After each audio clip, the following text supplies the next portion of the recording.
पुढची बातमी आहे। उल्हासनगर महापालिकेच्या सार्वत्रिक निवडणुकीमध्ये जास्त मतदान व्हावं अशी पालिकेची अपेक्षा आहे आणि महानगरपालिकेचे आयुक्त राजेंद्र निंबाळकर यांनी व्यक्त केली आहे। त्यासाठी दारू विक्री करणाऱ्या दुकानांची आणि निवडणुकीदरम्यान बँकेत होणाऱ्या आर्थिक व्यवहारांची माहिती घेण्यात येईल।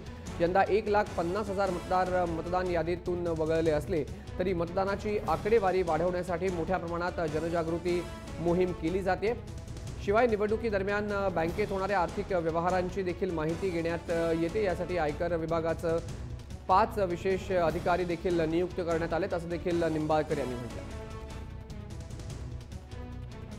या निवडणुकीमध्ये मतदारांवर कुठल्याही प्रकारे प्रभाव पडू नये आणि त्यांना निर्भयपणे निर्भीडपणे मतदान करता यावं यासाठी कुठल्याही पद्धतीने मसल पॉवर किंवा मनी पॉवर किंवा इतर काही वस्तू मद्य दारू यांच्या मार्फत प्रलोभन आणि आमिष दाखवण्यात येऊ नये याच्यासाठी आम्ही काटेकोरपणे लक्ष ठेवत आहोत। यामध्ये प्रामुख्याने मद्य विक्रीचं किंवा मद्य आणि दारूच्या मार्फत जे वाटप केलं जातं त्यावर कंट्रोल राहावं म्हणून जे हे वैध दारू विक्रीचे जे दुकानदार लायसन्स होल्डर्स आहेत त्यांचं आम्ही साठा विक्रीचं प्रमाण तपासणार आहोत।